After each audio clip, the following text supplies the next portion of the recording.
আসসালামু আলাইকুম আমার প্রিয় ভিউয়ার্স, আপনারা কেমন আছেন? আমরা তো আলহামদুলিল্লাহ ভালো আছি। আজকে আপনাদের সাথে শেয়ার করছি কাঁচাগোল্লা রেসিপি। আশা করি ভালো লাগবে। প্রথমে আমি এরকম ছানা করে নিয়েছি, দুধের ছানা করে নিয়ে একটা প্লেটে নিয়ে তার মধ্যে 1 চামচ চিনি দিয়ে দিলাম আর 1 চামচ গুঁড়ো দুধ দিয়ে ভালো করে মাখিয়ে নেব। একদম এমনভাবে মাখাতে হবে যেন চিনির কোনো দানা না থাকে। তো এখানে 8 থেকে 10 মিনিট ধরে এটা মাখানো হয়েছে। এটা রেখে দিলাম একপাশে। এখন একটা ফ্রাই প্যানে দুধ দিয়ে দিলাম 1 কাপ, দিয়ে তার মধ্যে 2 চামচ চিনি দিয়ে দিচ্ছি। চিনিটা দিয়ে অনবরত নাড়াচাড়া করতে হবে।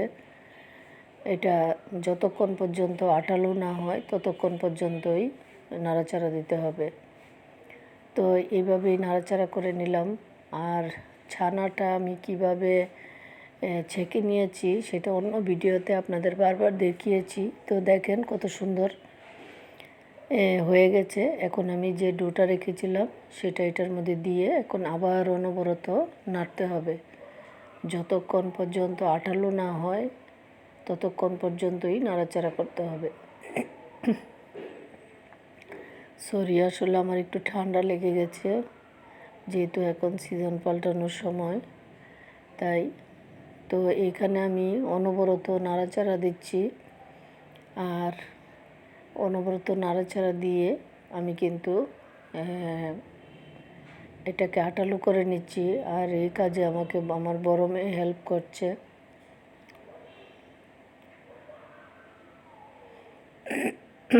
তো এভাবেই আমি একদম যতক্ষণ পর্যন্ত একদম আঠালো না হয় ততক্ষণ পর্যন্তই আমি এভাবে নাড়াচাড়া করে নিয়েছি। আশা করি আপনাদের অনেক ভালো লাগবে মিষ্টিটা। আমার কাছে তো ভীষণ ভালো লেগেছে। আর যারা টাটকা খেতে চান মিষ্টি, বাজারে মিষ্টি না খেয়ে, তাদের জন্য এই ভিডিওটা। অল্প একটু কষ্ট তো হবেই। যদি ভালো খেতে চান তাহলে নিজে একবার হলেও ট্রাই করবেন, দেখবেন কতটুকু মজা হয় খেতে।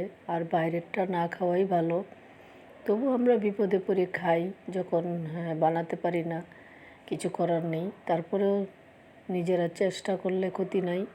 আর নিজেদের হাতের একটা টাটকা জিনিস, সেটা অন্যরকম একটা টেস্ট। দোকানে আবার বাসি হয় কি না। তো দেখেন হয়ে গেছে। এখন আমি একটা প্লেটে আবার উঠিয়ে নিচ্ছি। এটাকে আবার কিন্তু আমি ভালো করে ডলে নিব, মুথে নিব।